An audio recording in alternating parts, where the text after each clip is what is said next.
మీరు చూడొచ్చు వీడియోస్ లో కూడా చాలా సర్క్యులేట్ అవుతుంది, సోషల్ మీడియాలో కూడా చాలా భయంకరంగా ఉందన్నమాట. అదొకసారి మీకు ఒకసారి చూపిస్తాను నేను ఆ వీడియో.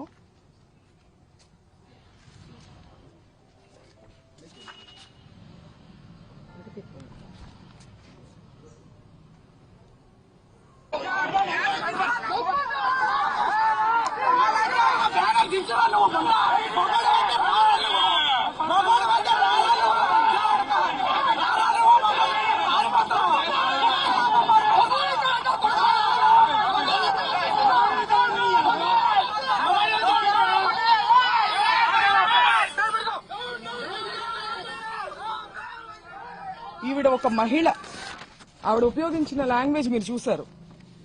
రెచ్చగొట్టి కావాలని ఎటువంటి పదజాలాన్ని ఇవాళ వాళ్ళు ఖండిస్తున్నారో అటువంటి పదజాలాన్ని ముందుగా ప్రథమంగా ఆయన మీద ప్రయోగించి ఆయన్ని రెచ్చగొట్టే ప్రయత్నం చేశారు. ఆ రెచ్చగొట్టిన ఆ హీట్ ఆఫ్ ద మూమెంట్ లో ఆయన ఒక రకంగా రియాక్ట్ అవడం జరిగింది. దాన్ని వెంటనే ప్రెస్ మీట్ పెట్టి, ఇంటికి వచ్చిన వెంటనే కూడా ఆయన ప్రెస్ మీట్ పెట్టి నేను అలా అనుండాల్సింది కాదు అని క్లియర్ గా ఆయన చెప్పారు. నేను అన్నది చంద్రబాబు గారిని కాదు, నేను నా మీద దాడికి వచ్చిన వాళ్ళని నేను అన్నాను. ఆయన ప్రజల చేత ఎన్నిక అవ్వబడినటువంటి సీఎం, ఆయన అనే ఉద్దేశం నాకు లేదు అని ఆయన వెంటనే చెప్పారు. ఇలా చెప్పే దమ్ము ఎవరికి ఉందండి? ఇంతకు ముందు చంద్రబాబు నాయుడు గారు నేను రాజకీయాలు మాట్లాడాలని కాదు, నేను ప్రత్యక్ష రాజకీయాల్లో లేను, ఈ సందర్భంలో అది ప్రస్తావించాల్సిన అవసరం ఉంది, దానికి ఒక ప్రాముఖ్యత ఉంది. చంద్రబాబు గారు ఒక పబ్లిక్ మీటింగ్ లో మాట్లాడుతూ జగన్ గారిని ఉద్దేశించి ఆయన ఒక మాట అనడం జరిగింది, నీ పుట్టుకే తప్పుడు పుట్టుక అని. ఇది హీట్ ఆఫ్ ద మూమెంట్ లో అన్న మాట కాదండి, చాలా ప్రిపేర్డ్ గా ఒక పబ్లిక్ మీటింగ్ లో ఆయన దీన్ని మాట్లాడారు. దాని గురించి ఆయన ప్రెస్ మీట్ పెట్టి నేను అలా అనుండాల్సింది కాదని ఎప్పుడైనా చెప్పారా? ఇలాంటి ఎగ్జాంపుల్స్ ఇంకా చాలా ఉన్నాయి. కానీ రాంబాబు గారు చెప్పారు, ఆయన అన్నది హీట్ ఆఫ్ ద మూమెంట్ లో, దాన్ని నేను అలా అనుండాల్సింది కాదని ఆయన చెప్పడం జరిగింది. చెప్పిన తరువాత కూడా నేను లీగల్ కాన్సిక్వెన్సెస్ ఫేస్ చేస్తాను, నేను ఎక్కడే ఉంటాను, నేను ఎక్కడికి పారిపోను అని చెప్పిన తర్వాత కూడా ఒక ప్రజాస్వామ్యంలో, ఒక గవర్నెన్స్, ఒక లా అండ్ ఆర్డర్ ఉన్న స్టేట్ లో పోలీసుని పూర్తిగా నిర్వీర్యం చేసి విపరీతమైన దాడులు చేశారు. ఆయన మీద హత్యాయత్నం చేశారు. కత్తులు, కర్రలు.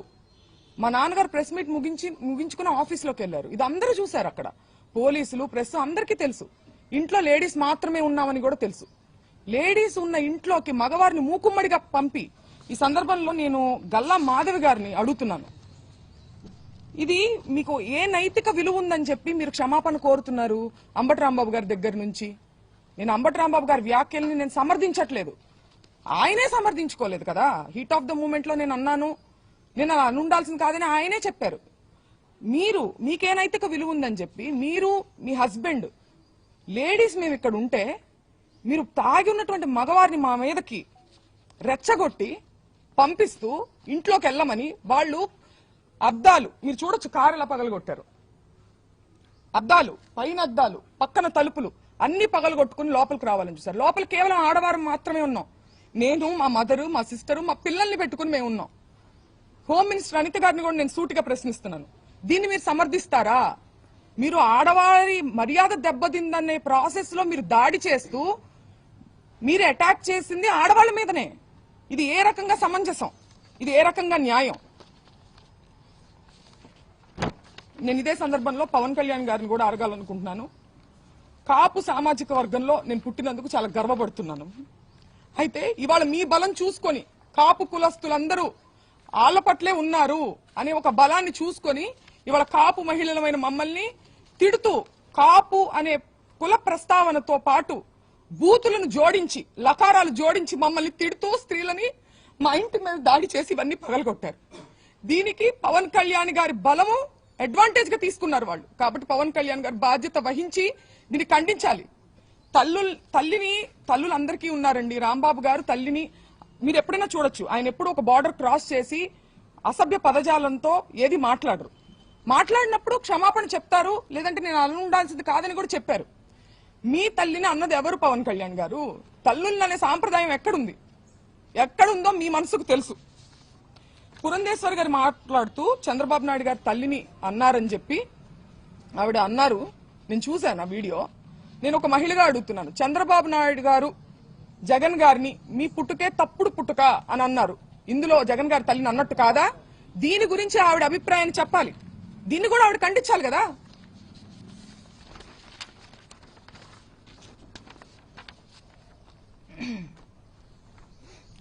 ఒక్కటే చెప్పదలుచుకున్నానండి, మేము వైసీపీ పార్టీ అని చెప్పి ముద్రేసి ఇవాళ పార్టీ అధికారంలో లేదని చెప్పి మేము బలహీనులం అని చెప్పి మా మీద అటాక్ చేస్తూ ఇవన్నీ చేస్తున్నారు. కానీ మీరందరూ గుర్తుపెట్టుకోవాల్సింది ఒకటి ఉంది, అన్నిటికీ మించి ఇది తిరుపతి లడ్డు విషయం దగ్గర మొదలైంది. మేము అన్నిటికీ మించి మా నాన్నగారు దేవుడు పార్టీ నిజాన్ని మాట్లాడారు, దాన్ని డైవర్ట్ చేసేదానికి ఆయన క్షమాపణ చెప్పినప్పటికీ కూడా ఇటువంటి దాడులు చేసి భయపెట్టి ఆయన దేనికి భయపడరు కాబట్టి ఇంట్లో స్త్రీల మీదకి వెళ్తే ఆయన భయపడతారనే ఒక చీప్ టాక్టిక్ ని ప్రదర్శించి ఇవాళ మా ఇంటి మీదకి వచ్చారు.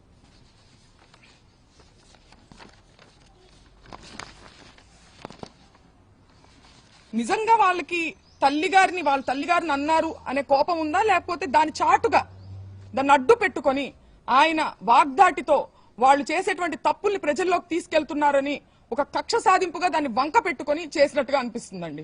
ఎందుకంటే లీగల్ కాన్సిక్వెన్సెస్ ఉంటాయి అంటే నేను ఫేస్ చేయడానికి రెడీగానే ఉన్నారని ఆయన అంటున్నారు. అయినా కానీ 8 గంటల పాటు అండి పోలీస్ బెటాలియన్ ఎంత దూరంలో ఉందని నేను ప్రశ్నిస్తున్నా. చంద్రబాబు నాయుడు గారి గృహం ఎంత దూరంలో ఉంది? 8 గంటల పాటు గ్యాపులుగా తాగి వచ్చి ఒక మహిళ అరుణైనా ఆవిడ పేరు గల్లా మాధవి వీడియో ఇవ్వండి ఒకసారి.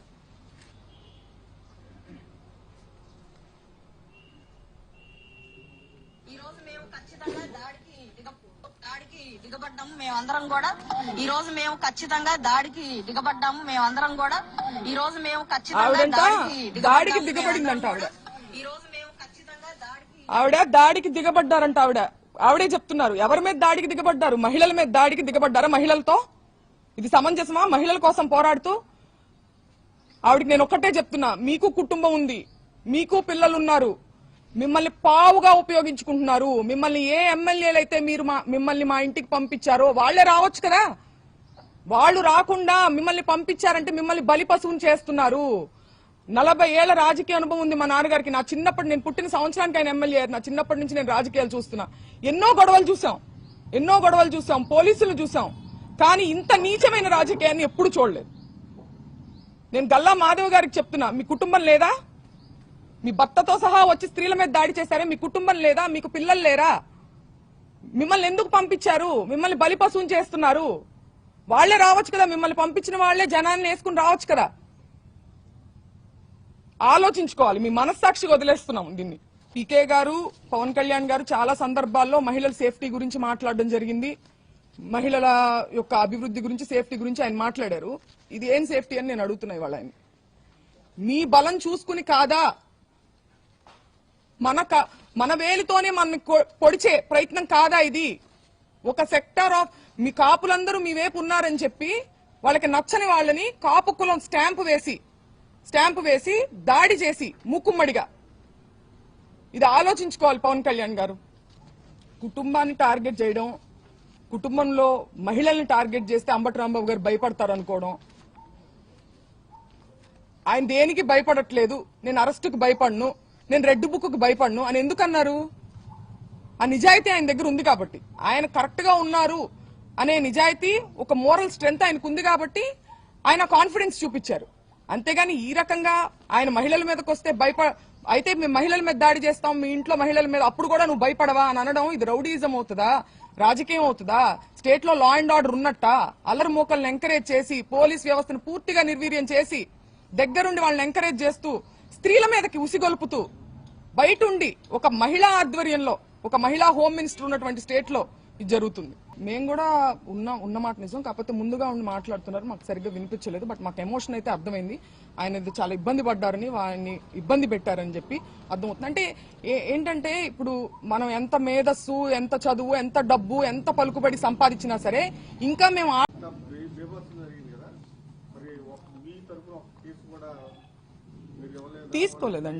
తీసుకోలేదు. మేము పెట్టడానికి ప్రయత్నిస్తున్నాం. పెట్టారు ఆల్రెడీ, ఇప్పుడు కూడా మేము పెడతాము. మా మదర్ కూడా సెక్యూరిటీకి ఇమీడియట్ గా 8 గంటల పాటు జరిగిందండి ఇది దాడి. అంటే ఏదో ఒక క్షణంలో వచ్చేసేసి దాడి చేస్తే వెంటనే పోలీసు వచ్చి కంట్రోల్లో తీసుకోలేకపోయారంటున్నా. తీసుకోలేదు, కావాల్సి తీసుకోలేదు. ఎందుకంటే 8 గంటల పాటు జరగదు కదండి. ఒక లా అండ్ ఆర్డర్ ఉన్న స్టేట్ లో ఎంత దూరం ఉంది ఇక్కడ నుంచి? డీజీపీ ఆఫీస్ కావచ్చు, లేకపోతే పోలీస్ బెటాలియన్ కావచ్చు, ఎంత దూరంలో ఉంది? వాళ్ళు కంట్రోల్ చేసుకోవాలంటే కంట్రోల్ చేయొచ్చు కదా. ఏమీ చేయలేదండి, ఏమీ చేయలేదు. మేము వింటూనే ఉన్నాము. వాళ్ళ వెనకాలే ఫాలో అవుతా వస్తున్నారు, ఊరికే కంట్రోల్ చేస్తున్నట్టుగా యాక్షన్ చేస్తున్నారు. మేము పైన బెడ్రూమ్ లో ఉండడం జరిగింది. చుట్టూ పగలు కొట్టుకుంటూ వాళ్ళు ఒక్కసారి కూడా కంట్రోల్ చేసినట్టు నాకు మాట కూడా వినిపించలే. కనీసం మాకు అన్ని వినిపిస్తున్నాయి, వాళ్ళ అరుపులు, వాళ్ళు తిట్టే బూతులన్నీ కూడా మాకు వినిపిస్తున్నాయి. అంటే మేము నిజంగా ఎక్స్పెక్ట్ చేయలేదండి. అంటే ఉద్రిక్త వాతావరణం మధ్యాహ్నం 3-4 అప్పటి నుంచి ఉన్నప్పటికీ మేము వెళ్ళిపోయి ఉండొచ్చు, ఇంట్లో ఉన్న మహిళలు మేము వెళ్ళిపోయి ఉండొచ్చు. కానీ మేము ఇంత నీచమైనటువంటి జరుగుతుంది, ఒక గవర్నమెంట్ ఉన్న, ఒక ప్రాపర్ గవర్నెన్స్ ఉన్న స్టేట్ లో ఇలా జరుగుతుందని ఎక్స్పెక్ట్ చేయాలి. ఆఫీస్ మీద అంటే తగాదా జరగచ్చు అని అనుకున్నాం, కానీ ఇంట్లోనే ఉన్నాం స్త్రీలందరం. అసలు ఎక్స్పెక్ట్ చేయలేదు కాబట్టి మేము అక్కడే ఉన్నాం, ఖాళీ చేయకుండా మహిళలు లోపలే ఉన్నాం, లేకపోతే ముందుగానే వెళ్ళిపోయేవాళ్ళం. నేను చూడలేదండి. నేను నా చిన్నప్పటి నుంచి నేను రాంబాబు గారిని చూస్తున్నాను. ఆయన రాజశేఖర రెడ్డి గారితో పాదయాత్ర చేసిన దగ్గర నుంచి, తర్వాత ప్రతిపక్షంలో చాలా సార్లు ఉన్నారు. ఎన్నో గొడవలు, పోలీసులు, ఇవన్నీ మాకు పరిచయం లేని విషయాలు ఏం కాదు. మేము చిన్నప్పటి నుంచి ఫేస్ చేస్తున్నవే. కానీ ఇంత మా మీదకొచ్చి, మహిళల మీదకొచ్చి, అంటే మహిళలను అడ్డం పెట్టుకుని ఆయన్ని బెదిరించే ప్రయత్నం. అంబటి రాంబాబు గారు ఎక్కడా దొరకట్లేదు. ముందుగాని ఇప్పుడు దొరికింటే ఎప్పుడో ఆయన ఇబ్బంది పెట్టేవాళ్ళు, ఎక్కడా దొరకట్లేదు. పైగా నన్ను అరెస్ట్ చేయండి అనే ఒక కాన్ఫిడెన్స్ ని ప్రదర్శిస్తున్నారు. అరెస్ట్ చేయండి అనే కాన్ఫిడెన్స్ ఎక్కడి నుంచి వస్తుందండి? మనం ఏం తప్పు చేయలేదన్నప్పుడే కదా అంత కాన్ఫిడెంట్ గా ఉంటాం.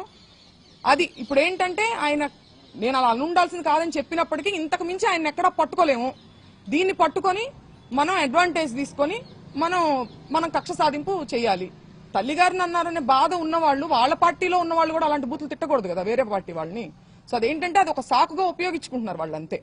రాంబాబు గారు అనలేదు, క్లియర్ గా అనలేదని ఆయనే చెప్తున్నారు. నేను చంద్రబాబు గారిని అనలేదు, నేను నా మీదకి దాడికి వచ్చిన వాళ్ళని అన్నాను. ఆవిడ ఎలా మాట్లాడుతున్నారో మీరు అందరూ చూస్తున్నారు. ఆ మహిళ ఒక వ్యవస్థ ఉందండి, ఆ వ్యవస్థ మీద నమ్మకం పోయే పని వాళ్ళు జరిగింది. బట్ స్టిల్ మేము ఏం చేయాలో అది చేస్తాం. ఒక లా అండ్ ఆర్డర్, ఒక గవర్నెన్స్ ఉన్నప్పుడు యాజ్ పర్ ద కాన్స్టిట్యూషన్ మేము ఏం చేయగలమో మేము చేస్తాం. చాలా ఘోరం అండి. I'm a doctor two, I respect him as a doctor. But ఆయన అంత పేరు ప్రఖ్యాతి సంపాదించి, అంత చదువుకొని, ఇంకా ఆటవికంగా సినిమా చూపిస్తాము. మీరు చూపించేది ఏంటండి సినిమా? మీరు లా ఫాలో అయ్యే వాళ్ళైతే లానే చూపించింది సినిమా. మీరు ప్రత్యేకించి మీరు చూపించాల్సిన అవసరం లేదంటే మీరు వార్నింగ్ చేస్తున్నారు. ఎవరిని వార్నింగ్ చేస్తున్నారు? అంబటి రాంబాబు గారిని వార్నింగ్. సినిమా చూపించడం అంటే వాళ్ళ ఇంట్లో ఆడవాళ్ళని అటాక్ చేయడమా? డాక్టర్ అను గారు దీనికి సమాధానం చెప్పాలి. వాళ్ళ వైఫ్ ఎవరైతే ఉన్నారో ఆవిడ సమాధానం చెప్పాలి దీనికి. వాళ్ళ పెమసాని గారు మాట్లాడిన దాన్ని సమ్మతిస్తారేమో ఆవిడ? నేను అడుగుతున్నాను ఆవిడని. మహిళల్ని అంటే మాకు సినిమా చూపించారు వాళ్ళు, రాంబాబు గారికి కాదు. ఇంట్లో ఉన్నటువంటి మా అమ్మగారు సాధారణ గృహిణి, మేము రాజకీయాల్లోకి మాకేం సంబంధం లేదు. మాకు చూపించారు వాళ్ళు సినిమా. బహుశా ఇదే అనుకుంటా ఆయన హెచ్చరిక ఇండైరెక్ట్ గా.